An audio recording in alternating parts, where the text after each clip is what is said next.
May I request our President of FKCCI to welcome the honored guest. Sir.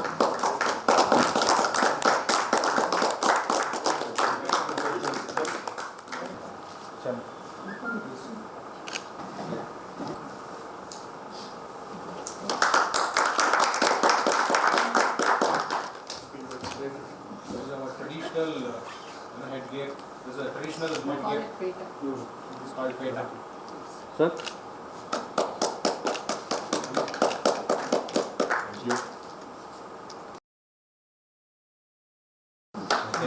Hello, sir.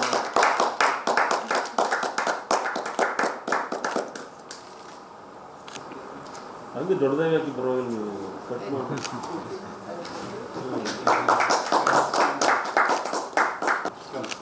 ಸಲ madam sir hello sir yes sir ಬರ್ಬೇಕು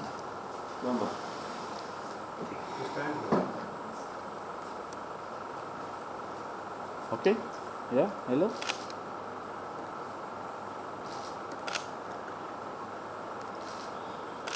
Okay, ready? One more. A warm good evening. It gives me a great pleasure to welcome His Excellency Mr. David Puig, Ambassador of the Dominican Republic to India. Also welcome Vinaka Pearson, first. No. Yes. Correct name, no? First Secretary Embassy of the Dominican Republic in the Republic of India. Also welcome my colleagues, Sri B.V. Bobbalidis, Vice President, Ramesh Chandramurthy, Vice President, our most dynamic Chairperson, Uma Reddy, and all the past presidents, Sri R. Shivkumar and Phyllis Louis, Secretary General, and members from the directors, ladies and gentlemen, and Assistant Secretaries and Secretaries of FKCCI. Joshna has come.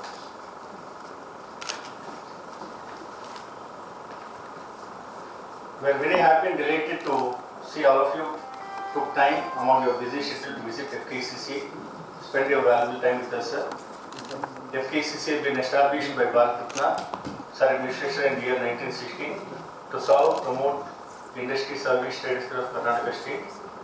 We partner with the Government of India and Government of Karnataka in all their initiatives in the development of matters, policy matters, budget formulation and international affairs.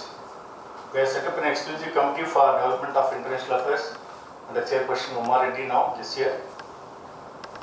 We have taken all the time and efforts to see that how we can penetrate the export market by inviting all the trade offices. We also signed more than 150 MOUs with national and international organizations, including universities. Recently, we took a delegation of about 60 participants to Dubai Expo, and as you are aware that India has been signed the Comprehensive Economic Partnership Agreement with Dubai, and again Australia, more so I think with other countries. And with the Dominican Republic, I think we had a big base bilateral of last decades. Because of the COVID, it has been calmed down. I am sure that your presence will make the difference in bringing the investment to Karnataka, and also the opportunities, how, especially because you have been, what have been seen in the domain, you have been very able in solar area, where you have seen the country is the richest in the solar power and renewable energy. I think Madhusudan can interact with all members and everything that Karnataka has come out with the best policy. And recently when Israel consulate has been come, he has signed the agreement for $3 billion in the Semicon. I am sure that you are meeting with the Chief Minister, Honorable Chief Minister, where he has vision to make Nava Karnataka as Nava Bharat. And the Honorable Prime Minister is very keen to make this country more happy with signing comprehensive partnership agreement. And we at FKCCI can facilitate your office, and again between state and central government with the experience of my LT team members, with the past presidents and 48 directors of finance. We have a presence of 30 district chambers of commerce. I want actually more than what to make investment in urban like Bangalore. Beyond Bangalore, if we can make investment, and we have land bank, we can also take you to the Honorable Minister for Large Scale Industries, who have been, I think, Mahesh Niran is not in today. I think we can also meet next 5 days. We can facilitate and see that the investment comes through beyond Bangalore also. And renewable energy is one thing with solar, with your presence, whatever actually you need from FKCCI, we at office bearers, myself and the Bengaluru delegation next year during my period of senior vice president, and our vice president is there. And say that FKCCI can be based for you when you come. We can also put you the office at FKCCI whenever you want. We request you to set up at Bangalore trade office, or you can use the FKCCI premises when you come as a business model. Invite all your investors and facilitate and get the benefit from FKCCI office bearers. And because of the COVID, I know that the bilateral trade has been come down. Now your presence makes a difference, and we missed you for consular night. That doesn't mean in the consular night we could have been have limited interaction. Now we have the full interaction, and whatever information you give, this will be disseminated across all the members of Karnataka and again trade industry, because we have a more strong website where we upload all the complete content messages. So look upon your suggestion, the message, and certainly I extend warm welcome to you and Madam. What's your name? Priyanka. Priyanka is my daughter name, and Priyanka is now secretary. So it's easy to remember.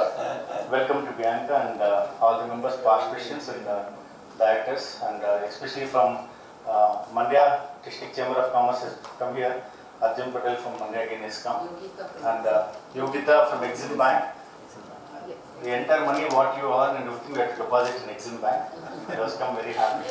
And my Secretary General Lokdas and Prabhu is Secretary to President. And special guest Major Ashwath, who has served in Army, has become an entrepreneur. And our Vasana today has come. We had an opportunity to celebrate the 130th birthday of Lord Maharajas, who has given the premises, King of Mysore, who has given the land in their past. So we had an occasion to celebrate the entire premises, land given 105 years back. And we had an occasion, and he is the architect for bringing the erection of statue here. So we had an occasion to celebrate his birthday by floral. So it's a good occasion that you have come here on the day of Mysore Raja's birthday. So let us hear from you what more can be done.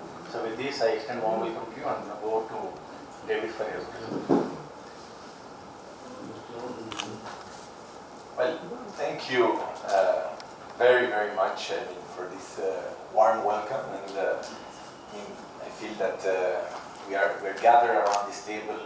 It should be a comfortable and interactive session, because we're not far, we're not distant, and I like this kind of setting.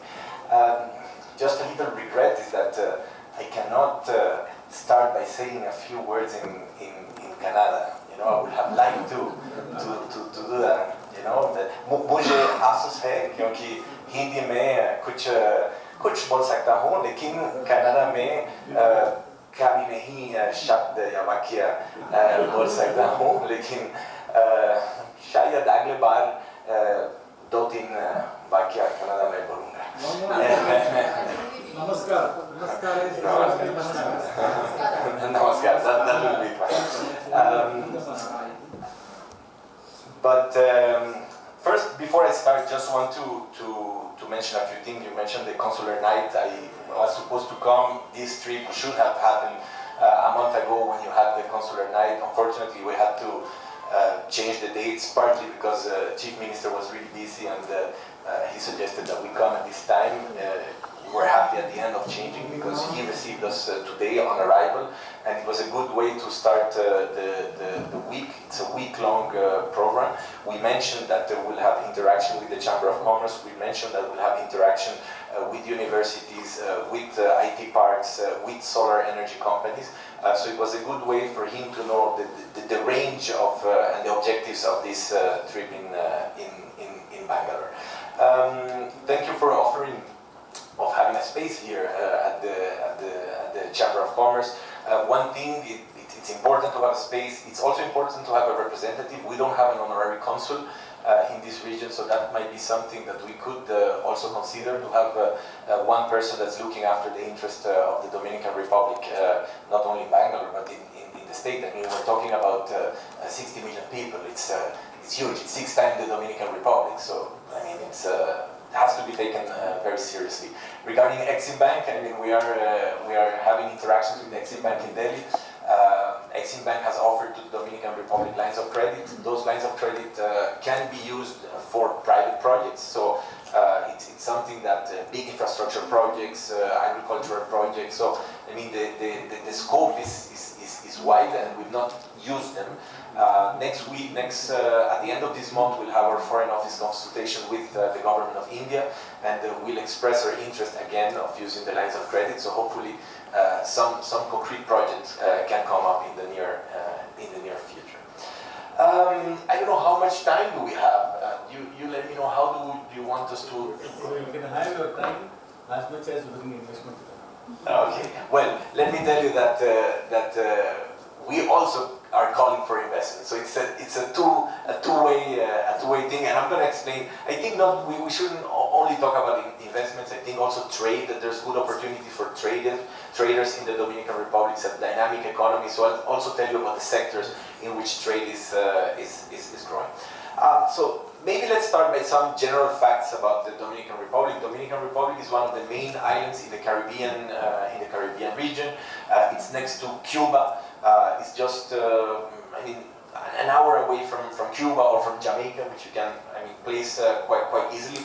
The population is 10 million people, so it's a relatively small country with a high income. I mean, the PIB per capita is $8,000 per person. It's what we call a high middle income country, which has been, in a steady path of progress. It's one of the fastest growing economies in the Latin American and Caribbean region. Next year, it will grow at 5.5%, which is the double of the projection for the Latin American region, which is 2.9%. So, I mean, it's quite a robust growth, and depending on the rankings, but some years it's 7, some years it's 8.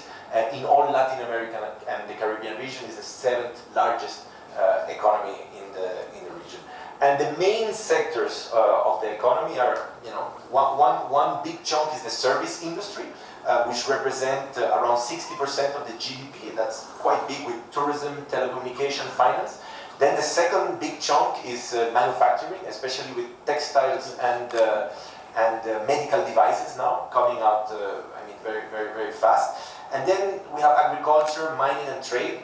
And mining is very important for our relation with India, because we have the 3rd largest mine in the world, gold mine, and a lot of that gold comes to India. So that's one of the main relations that we have between the two countries. Of course, the COVID pandemic was difficult for the Dominican Republic, especially as a touristic nation. I mean, we suffered from the impact of the whole world shutting down. But now, confidently, we can say that we have recovered. This year, we're expecting 7 million tourists, which will be a record high. The World Tourism Organization recognized that Dominican Republic was one of the first countries to fully recover and guarantee the safety of the tourists coming to our country.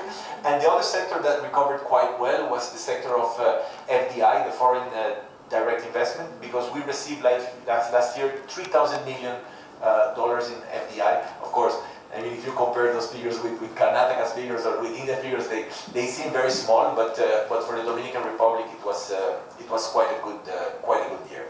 Now, India and the Dominican Republic. Our relations are young. We signed our relations in 1999, and 6-7 years later, we opened our embassy in Delhi. That was 2006, and at that time, I came to Delhi as a consular in our embassy. And I was tasked with the ambassador then to open our embassy, to set our office. So for me, it's a great joy to have been back last year as ambassador, because I can continue what was started a little while ago. And but the major development of our relations was that India opened its embassy in the Dominican Republic this year. And I said this is a major milestone because we have been requesting India, and we have been explaining to India that there were good opportunities for them in the Dominican Republic. It took some time, but at the end, The government of India has taken the right decision, and what it shows and what it proves, and this is why we're particularly happy, is that if India as a government is investing, is deciding to open an office that will last hopefully forever, that means that India is seeing the potential of the Dominican Republic, is recognizing it as one of the main countries in the Caribbean and in the Central American region. And I think that now that we have, both the embassies, the Embassy of India in Dominican Republic and our embassy here in Delhi, we can seriously start talking about cooperation. We can push trade, we can push investment, and we can confidently look to improve our relations at the next level. One of the areas that has been growing steadily is trade. It's true that COVID, I wouldn't say made our trade go down, but slowed a bit the progress. But if you see at the figures from 2013 to today, you can see a constant rise in our trade. And last year, 2021, after COVID, we reached a record high in our bilateral trade, and we reached $1,000 million. And this is big if we consider that a few years ago we were around $300 million, $400 million. And that trade is mainly trade from Dominican Republic to India, because out of that 1,000 million, we are exporting 700 million to India, and that's mainly driven by gold, which represents around 600 million. Other than gold, we are selling also ferronickel, which is another mineral. We are selling cocoa beans. There's a very big demand of cocoa beans in India, though the production is also growing in part in the state of Karnataka, but everything indicates that the growth won't match the demand in the next few years. So we are selling cocoa to India. We are selling tobacco in the form of cigars. We're selling a lot of recycled plastic and recycled scrap metal. So there are few items that are coming already to India. And what we have identified as the commercial section in the embassy is what are the areas in which we can grow. And basically, we think that in the luxury segment, we can definitely grow in the cigars. In the hotel where I'm staying, the ITC, I see Dominican cigars in the lounge, which is a good thing. It feels good when you arrive to one place and you see your products displayed already. The second, let's say, the more luxury segment is the rum. India is also a big producer of rum, but Dominican rum is good, and Caribbean rum in general is good. And we've had the visit last month of one of the main Dominican brands. It's a 100-year-old brand called Barceló. They already have distribution in 9 states of India, and they're looking to increase their presence. But when we have meetings with liquor distributors, they all say, we want to represent another brand from the Dominican Republic. So that's an area where we can work. Then cocoa beans should grow. There's no reason it shouldn't. And then another agricultural product in which we can definitely work is avocado. Dominican Republic is the 3rd largest producer in the world. This year second exporter to the avocado. Yeah, this year second exporter to the U.S. and the appetite for avocados in India is growing. So, in theory, the matchmaking should happen. We've realized that avocados are coming from Peru, are coming from New Zealand. So distance is not at all a barrier, distance or cost. Mexico also. So I think there we can work. And then we've seen that some of our medical devices are also coming to India.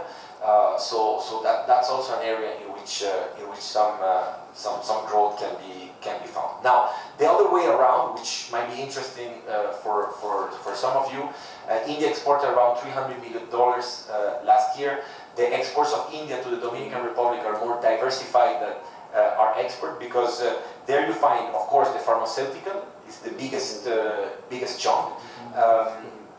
Vaccines for COVID also were big last year, and I think that the image of India has improved a lot with the vaccination of COVID, with the donation of vaccines, and the government of India and the manufacturers of India should capitalize this positive image that India has built for itself as the pharmacy of the world. I mean, when you hear that here, you might think it's a logo, it's a slogan, but from the perspective of countries like the Dominican Republic, we feel it's a reality because we're getting good quality medicine at a lower price, and I think that's really, really valuable and appreciated. Then we have motor vehicles. The two-wheelers are sold in the Dominican Republic, like the Bajaj or Hero. Then we have frozen seafood, which comes mainly from Andhra Pradesh and Telangana, Andhra Pradesh, that area. And sorry. Mango pulp and mango pulp, yes, also, and then there's a lot of cotton goods. We have a very big tourist industry. We develop very big hotels, so all the bed linings, all the things that contribute to the furniture of spaces are good from India and are coming from India to the Dominican Republic. What I want to say is that there is scoping, as you can see, in very diverse sector. It goes from health to food to living to transportation. So in a wide range of areas, we can find some kind of collaboration. Now, what has not happened that much between the two countries is investment. Just in the last month, two companies which are originally Indian but are now based in the US announced that they will start their operations in the Dominican Republic in the BPO sector. One of them has offices in Karnataka, and we're really happy with that because unfortunately so far we've not seen that many companies from India looking at the Dominican Republic. And I mean it's maybe because they don't know what we have to offer, because if you go to the fundamentals, if you see I mean what we have to offer, it's as good as other Latin American countries where Indian companies are already investing. We have a stable and business-friendly political system. It's a democracy with regular elections every 4 years, very stable system with an independent central bank, an independent monetary policy. We have free trade agreements with the USA, with the European Union, and with the Central American countries, which means that everything that's manufactured in the Dominican Republic will enter free of customs to all those markets. We are considering ourselves as the logistical hub of the Caribbean and Central America. So we are also encouraging business maybe that doesn't want to invest, but that want to distribute in the rest of the area to use our warehouse facilities in the Dominican Republic and our ports. And then we offer a very attractive incentive package for business in terms of fiscal advantage, tax advantages, and we have around 75 free trade zones which host around 600 companies. Primarily, they are into the textile sector, but also the shoe sector. They are doing pharmaceutical, they're doing medical devices, cigars also. I mean, a lot of foreign companies invest in doing the cigars in the Dominican Republic under the free zone regime. And you'll be surprised to know this, but we have Sri Lankan companies, very big textile Sri Lankan companies who are operating in the Dominican Republic, like Brandex or Mass. We were talking of the very, very, very big players. And why do they decide to go to the Dominican Republic? It's simply because they want to access the US market free of cost. I mean, free of customs, free of duties, yeah. And this makes even more sense now when you think of the high increasing prices of transport, and when you think of the tendency of the nearshoring, what the US are calling the nearshorings, to have in the same time zone, in the same geographical zone, the manufacturing and the consuming of the good. So what are the sectors that we are pushing and that could be of interest? Of course, tourism. I mean, if you think that we're receiving 7 million tourists next year, probably 7.5, and then we continue to grow. Having a hotel in the Dominican Republic or investing in the real estate is a very safe bet, and this is something that we want to do. We want to approach the main, tourism and hotel conglomerates in India in order to explain what the advantage would be to be in the Dominican Republic. Then, as I said, textile, I mean, we don't need to say it. If you see that companies from the region are there, it just proves that it makes complete sense. And then medical devices, because I mean, I know India is very, very big in pharma and medical devices, but again, the same logic applies of entering free of duties to the United States markets and to the European market. Then BPO, I just mentioned that, I mean, two players from India entered the Dominican Republic. One of them will create 2,000 jobs, which is, I mean, quite a good investment. And then there are some I mean, sectors like renewable energies, of course, that will grow in the Dominican Republic. That's already growing. Infrastructure, because we're developing complete new areas for tourism where we need airport, roads. You know, you name it, and we're building in a way new cities, complete new cities.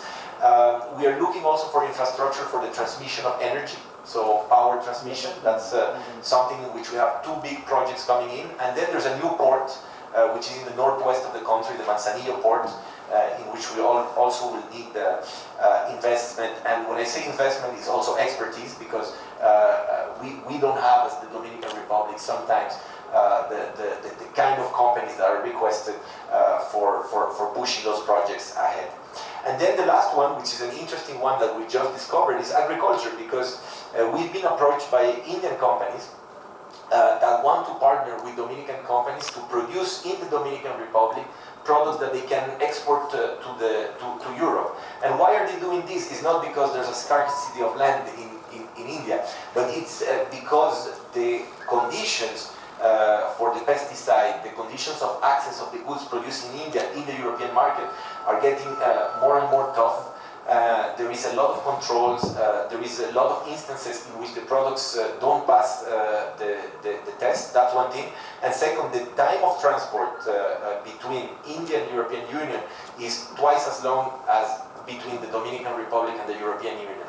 So we're working with a gentleman who is he's buying mangoes from the Dominican Republic. That sounds strange, because you have a lot of mangoes, and sending them to Europe. But then after that, he started partnering with Dominican agricultural companies in order to produce vegetables of short cycle, things that you can do in 4 or 5 months, and then send them to the European Union. So, I mean, those are things that we might not think of. I mean, even I was not aware that this could be done. But when you start talking to people, when you start discussing, you see that some interesting opportunities come up.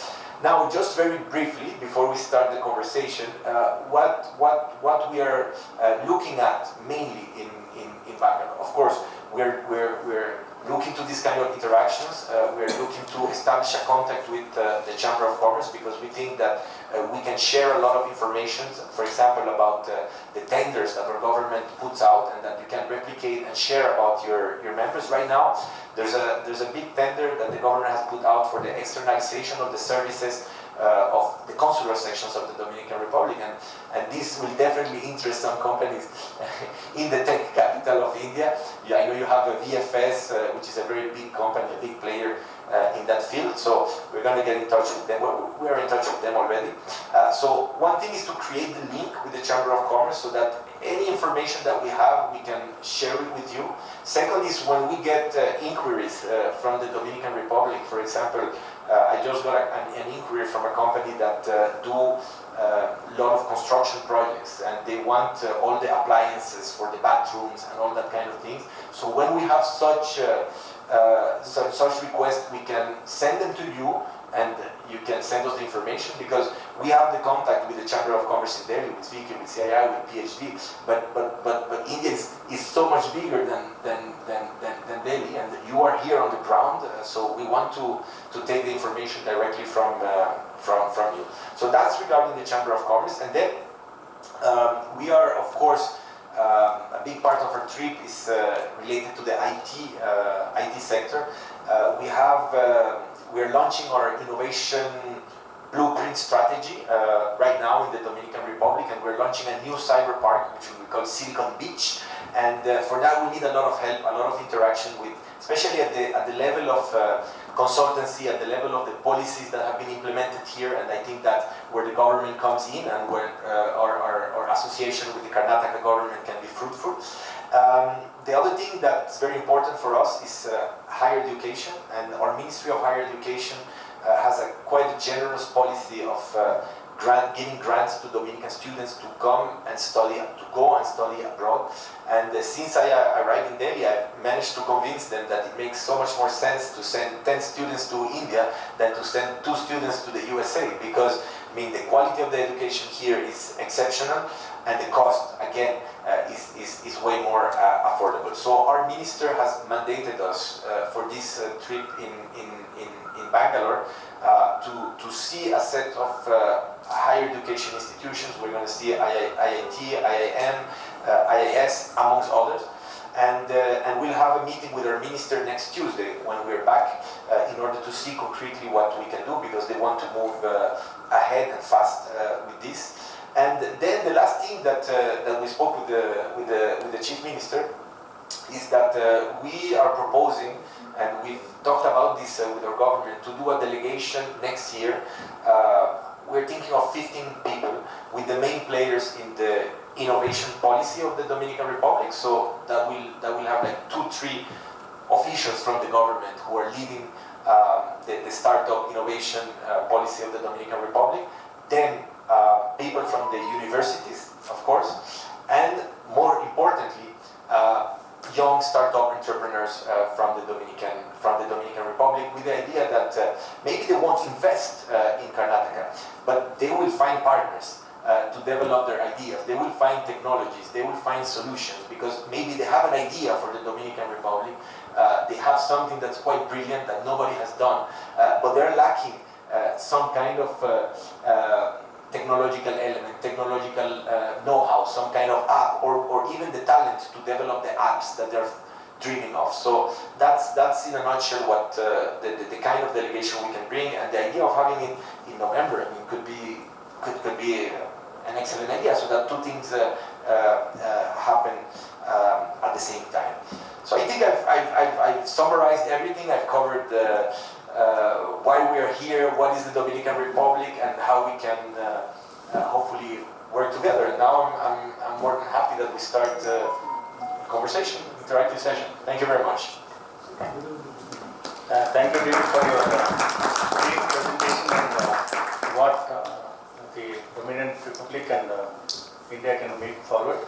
And I think you've been delayed the last 15 years not engaging the partner with the FKCCI, because you should know that everything happen in global now originating from Karnataka. Be it in IT or startup or renewable energy, I think we're rich in policies.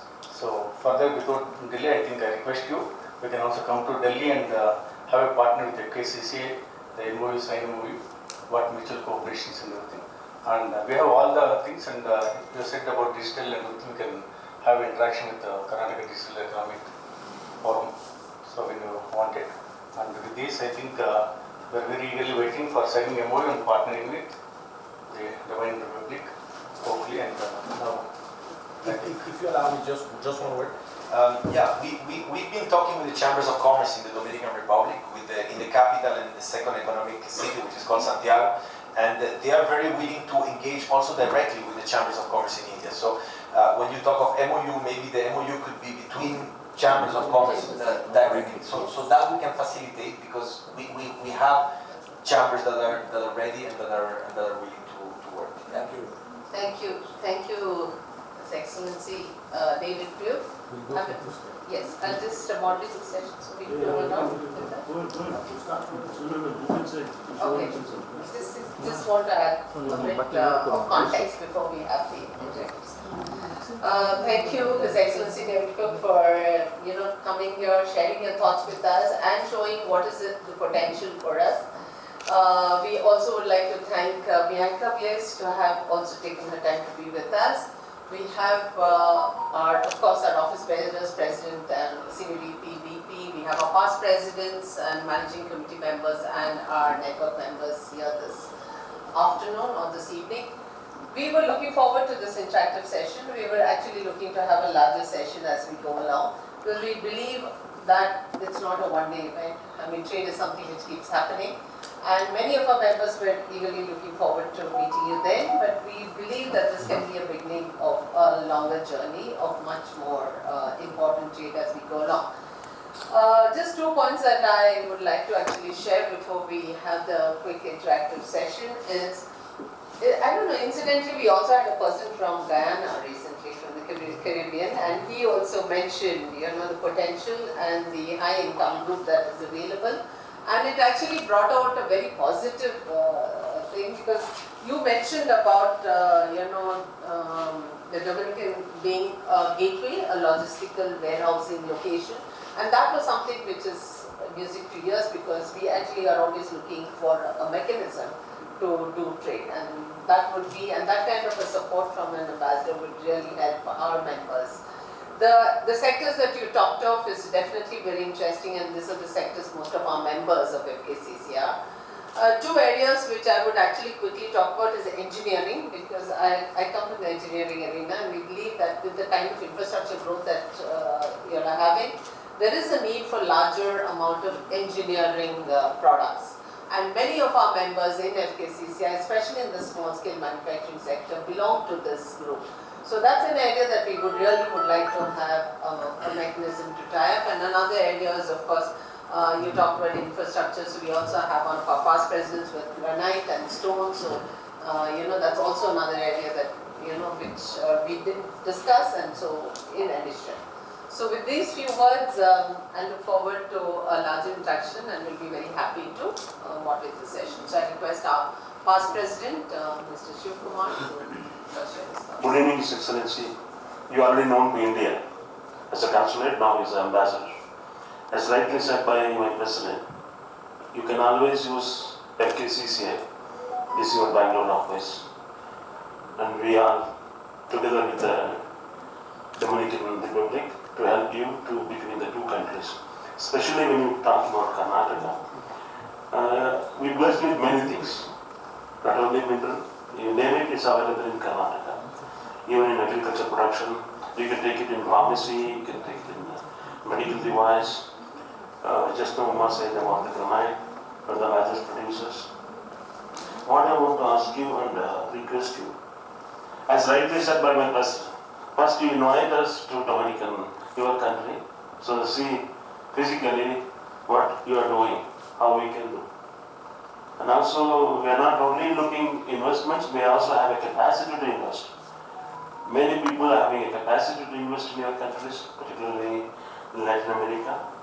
So let us see how best we can work together to expand the trade between Karnataka and the Dominican country.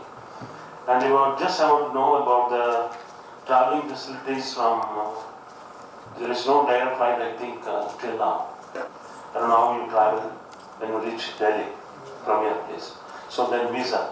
As long as visa you make simplicity, the visitor will be more. You more restrict, you are losing the bus, losing the flight. So with these words, I am with you to develop, my chamber is with you to develop both countries and industry. Would you like to respond to each of them, or I think it sure. would be better. It would be better so that Then I don't lose. I don't lose any of the question. Yes. This is Going off. okay. Yeah, sorry. So yeah, regarding, I think that the idea of a delegation is an excellent idea. I don't know if because what we've done in the past is using the Department of Commerce of the Ministry of Commerce that backs the delegations from different chambers of commerce. Now we are taking 2 delegations to Dominican Republic for 2 big fairs, for 2 trade fairs in the Dominican Republic in September, and they will be supported by the Department of Commerce of Ministry of Commerce. So I don't know if you've done that in the past, but this is something interesting, but because it's fully funded by the Ministry of Commerce of India, and that's the best way to go. I mean, if you can come down and see the country, see what there is, that would be an excellent initiative. Regarding visas, We will. Exhibition is going on. Which sector? What is it? I will share. It's the biggest trade fair of the Dominican Republic. It's called Expo Cibao, I think. I will have to check that. But there are two, and there's two delegations that will be coming. But I'll check that with the commercial section of our embassy. And then regarding visas, we try to make it simple. If you have already US, EU, Canada, UK visa, you don't need any visa. You just get into the plane and you land. If not, you send us an email to the office, to the embassy, and we'll try to have it in 1 week, 10 days, maximum. So it's really not complicated. The papers that are required are not complicated if it comes from the FKCCI. So we'll take that into consideration. So really we understand that we shouldn't complicate the life of anyone to try to come to the Dominican Republic. And flights, well, unfortunately, there's no direct connection to anywhere in Latin America at this stage. I mean, everywhere you want to go, be it Mexico, be it Peru, be it Ecuador, be it Brazil, you need to go through somewhere. The most direct route is through the USA right now. You go to New York, and from New York you fly to Dominican Republic. But there are other options. You can go to Germany, from Germany to the Dominican Republic, France, Dominican Republic. We have connections with the major European cities, with the US also. So there's choice. It's true, it's a bit long. Well, from Frankfurt would be 8 hours. We don't get to go to New York. We don't get to go to New York. Require. And regarding stones, I mean, there's a big demand for the construction industry in the Dominican Republic. So, because we are developing huge areas in terms of hotels. So, as I said, we get inquiries, and I can share those with you. A few words about mining saris in the mining. Is it mining allowed for Indian? Mining is completely allowed in the Dominican Republic because many of our mines are owned by foreign companies. For example, the gold mine in the Dominican Republic is owned by a Canadian consortium. So it's investment is welcome in that sector. And then you mentioned Guyana. Maybe just I don't know if it was the ambassador who was here a few, but It was just. but Guyana is has found a huge quantity of petroleum. And that's very impressive. I mean, the reserves of petroleum that Guyana has, and it's a very small country. There are not even 1 million people, so that will allow their income per capita to grow exponentially. It's really impressive what's happening there. Ambassador appreciated your point on the Chambers of Commerce and we having an MOU with the Chambers of Commerce, and that will go a long way. Another suggestion is to have a virtual trade mission even before we possibly have a physical delegation, and that's something can actually lead to a physical delegation, not necessarily also from the Ministry of Commerce, who we do have a connect with. Our President is always in connect with the Ministry of Commerce, but we could also use the support of the Ministry of MSMEs, because many of us in the manufacturing have that, and also we have the local state government of Karnataka that supports delegation. So we have, but a good beginning would be a virtual trade mission, and then after physical delegation also. We just did a virtual interaction last month with CII and Pharmexil, which is the council for, I think it's based in Bangalore, Pharmexil actually. Hyderabad. Sorry? In Hyderabad, sorry, yeah. So we had a virtual presentation, interaction with around 50 businessmen from, it was pharma, medical devices mainly. We have our past president, Dr. Philip Lewis, who's also in the engineering business and also seafood. Seafood, yeah. Now, I think because you are surrounded by sea, you must be having seafood. And you must be exporting it to America, I think. But Andhra is exporting. No? Not enough. We don't have enough. I will explain after why. Right. I have a seafood company, and seafood company are exporting to Japan mostly. And for you, madam, thank you.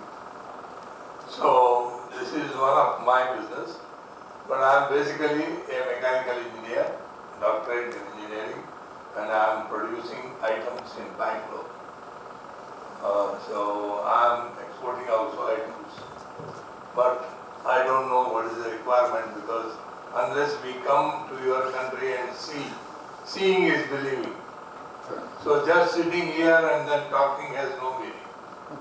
This is my feeling, don't mistake me. So whenever I want to export, I go to that country, find out the details and then do it. So that is how we do it. So this will be helpful, I think. Thank you. I completely agree. I mean, you're welcome in the Dominican Republic to come and see, and then trade is something practical. No? It's not something that happens just with work. Regarding the seafood, well, what happens is that the Dominican Republic is an island, yes, surrounded by sea. The sea is rich around the Dominican Republic, but we've historically not developed a sea fish industry, a proper modern industry. Traditionally, Dominican Republic people like to eat more meat than fish. That's one thing, except in the coastal areas.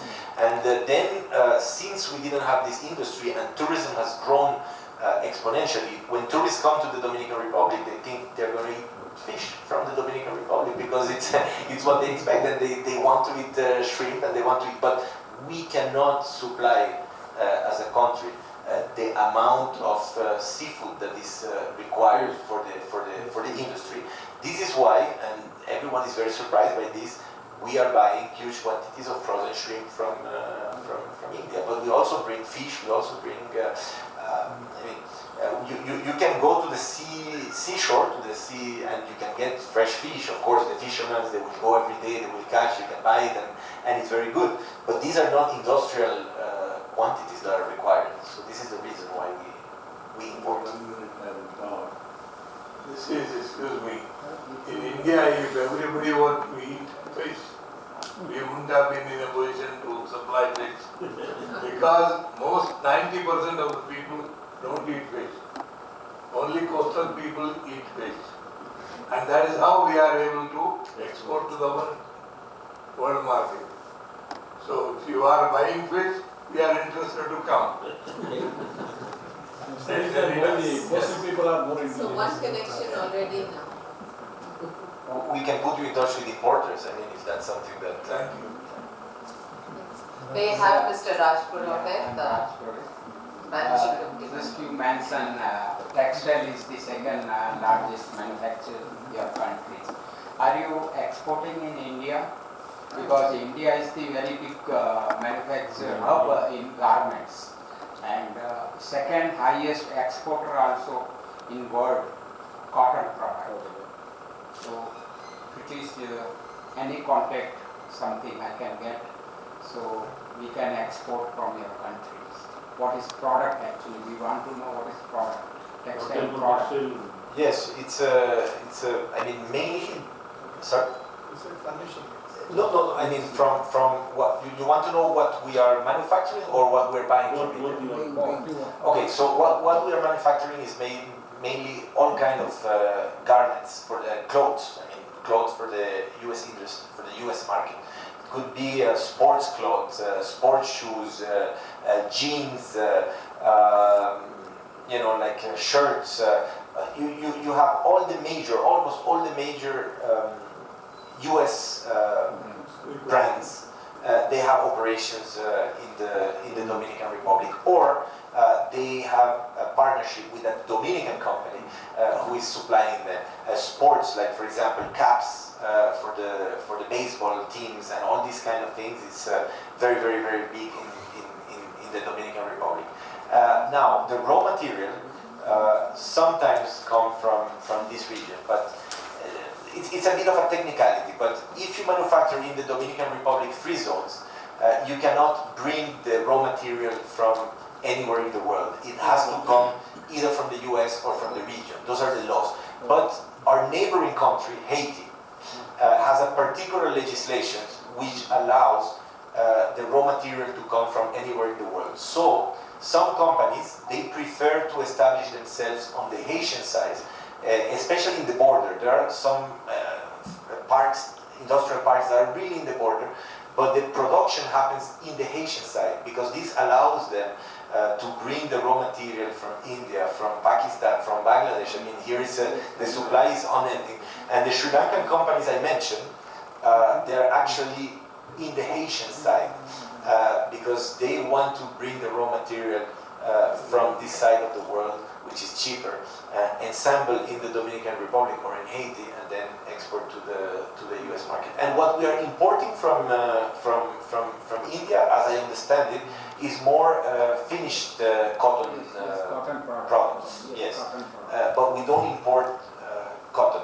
What we import that's quite curious is tobacco leaves, which has nothing to do. But we do cigars, but we don't have enough the leaves of the tobacco, the inside for the tobaccos, and we are importing from India. Madam, just sir, good evening, sir. Good evening, sir. I am Arjun Patel, belonging to wood-based industry. What is the scope of wood-based industry in your state, in your country? Wood-based, timber. Is there any forest? Or you are importing or exporting timber, wood?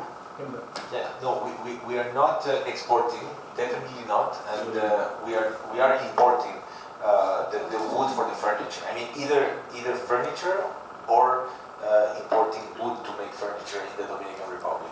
So we don't have an industry like other countries like Costa Rica. They export teak, for example, tika, and we don't have any of that. So In your country, there is no sign contrivances, vertical or horizontal veins as sign contrivances, timber sign. Industry, they are importing furniture, finished. You are importing. Finished product. Do we have any other questions from the side of the table? Past President, Mr. Talandwar, Mr. Ashwin. And myself, Ashwath, I was very curious to know that I was a bit curious to know that as you are going in for large-scale development of buildings, especially for all your to support the tourism industry and other industries. So there is a scope for many engineers and skilled tradesmen. So I think that is what you meant. So I just want to need a clarification. Project consultants. yes, what we are trying to sell, right? The thing is the government has many projects, new projects, under what we call private-public partnership. So we want companies who has the expertise and who are willing to enter to build roads, to build power generation, transmission lines, to develop parts of the new touristic city that we're building on the southwest of the country. So we're looking for companies that could invest. That's one thing. But all the projects are funded completely by the government or funded by the Inter-American Development Bank. So multinational, multilateral financing mechanisms. And there also we need companies, because we don't have the kind of companies that have this capacity to undertake such big projects. What happens usually, for example, the metro. We build metro and monorail in Dominican Republic. Usually it's a European companies that enter the market, because no company from this region know about the opportunities, and they don't have partners also to because you need to have some kind of partnership to enter into the tenders. And very few Indian companies are competing in the market in the Dominican Republic. Maybe that will change now that there is an Indian embassy open in Santo Domingo. But we want to see more Indian companies there. The question last, Yogita. More than a question, it is like like you mentioned that LOCs. A lot of companies in India, for example, if there was an LOC available, would be able to come and bid for projects happening in Dominican Republic under the LOC, where it is like a non-recourse financing for the Indian exporting companies and the project exporters. There actually the Dominican Republic is the borrower, and Exim Bank or India becomes the lender. Through Exim Bank it is extended to Dominican Republic. So if we could explore more such options, and if you could, now that the embassy is also there, maybe we should explore more LOCs to the country, so that the exporters are largely benefited without having the tension of taking the loans on their books and unnecessarily saddling their balance sheets. They could do this with non-recourse financing under the LOC projects. That was one of the suggestions. Yeah, last year we had an interaction with officials from Exim Bank, and also it was what other institution? I don't remember. There's Exim Bank and ECGC, Export Credit Guarantee Corporation. It was Exim Bank and another institution. And from our side, from Dominican Republic, it was the ministry. Yes, we are not importing any liquors from India. I mean, we are exporting at the moment rum to India. The Dominican rum is considered quite good on the dark rum, and especially the upper, let's say, refined or aged rum. So we have one company, which is a very big company, who is in the market here, and they want to expand. But we've been approached by other companies who knows that already one company is here, and we've been meeting a lot of distributors, importers and distributors in Delhi. Alcohol is a complicated business. It's even more complicated in India, in which it's more activated business. Yeah, of course, it's a good business, but you have to know very well with who you are partnering. Right? Because you can be stuck with a distributor that looks very good in paper, but that doesn't really have the muscle, the connections, because each state has a different policy, rules. You need to register in each one of the states, but we are confident that there is a scope there. The company that came here realized that there is 3 models in reality to sell rum in India. One is you import rum, and you will have a duty of 150%, and you will have 30% VAT. So at the end of the day, your rum will be an expensive product that will be really a high-end product. You have to sell the best of your rums at an expensive price. Then the second model is the model of the Bacardi. Bacardi is already either importing in barrels and bottling here, or they're manufacturing here. And these are the 2 ways in which you can have a product that is more affordable and that can, in a sense, compete with the Indian rum, which is the... Bacardi has managed everything, and it has now a brand here, Bacardi. Sorry? Bacardi is doing good here. It's doing good, but they're not importing. I mean, they are importing some of the rum, but they're bottling here, because this is the only way, and it requires a lot of investment also. It's the only way to be competitive, and of course Bacardi, everyone knows Bacardi because of the name, and so this company is studying the strategy. What will be the strategy? Because so far importing rum has given some results, has given them a presence in the market, but it's not as they would like to be, because they consider they are really a big player, and they want to have a presence that is at par with who they are in the market. And then Dominican Republic imports a lot of alcohol also. Whiskey, of course, there is a big consumption of whiskey, and wine has become more and more like in India. I think that this is something that's growing worldwide. Yeah. Thank you. Thank you, sir. Sir, basically we are from automobile industry. Okay. We are the dealers for Volvo cars and for Indian industry, and Volvo trucks also, and we are the distributors for 2-wheelers also. How is the position in Dominican Republic for the automobile sector? Whether the cars or trucks, you are reporting, or you are any manufacturing unit to them? And from agriculture sector, what is the scope of maize and maize products? We are the highest producers of the maize, and we are the highest starch producers of the maize corn. So what is the scope for exports of the starch products in your Dominican? Well, I have to say that I think I've answered more or less well all the questions, but that one I'll have to skip, and but take the question and try to reply, because maize is not an area in which I have much information or expertise. But regarding cars, we don't manufacture any cars. Everything, absolutely everything is imported. There is a company who is starting to do a bit of electric vehicles, but it's something very small. So any car that you see in the Dominican Republic is imported. Usually, I mean, Volvo is present, Mercedes, BM, so those are, I mean, like, but more American cars, Asian cars are very big, and the European brands, mainly BM and Mercedes. The French brands are almost not present in the market, and the Indian cars we've not imported yet. I mean, we've had conversations with Tata Motors.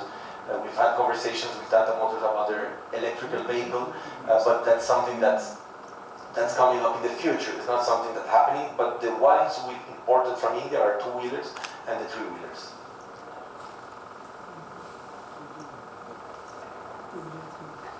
Before vote of thanks, we have been come out with a month-end business plan with creating entrepreneurs for the next nation.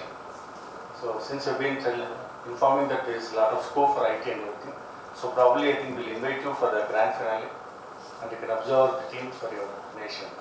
So with this I think, Umar, this will be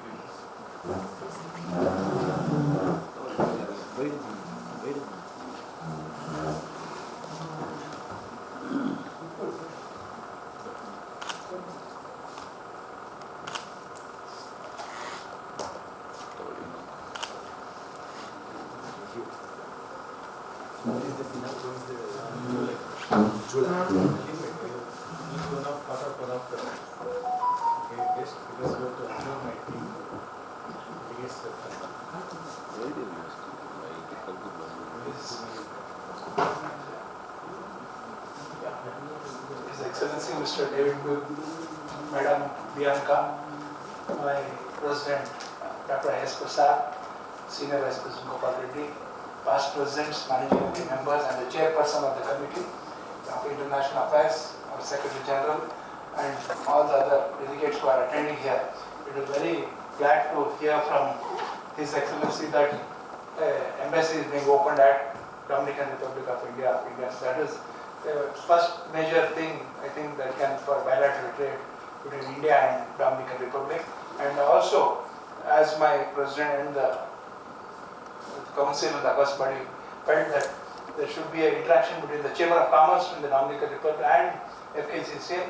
Our chairperson is there and president is there to coordinate so that once we can have at least next month one MOU and a virtual among them, so it will be better for the future. And as my president has already said to have an office in Bengaluru at FKCCI, please see that it's better for both the countries, especially to be in Karnataka.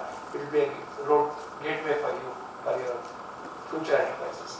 Once and all, I thank you all for attend here for this meeting. I thank you, Madam.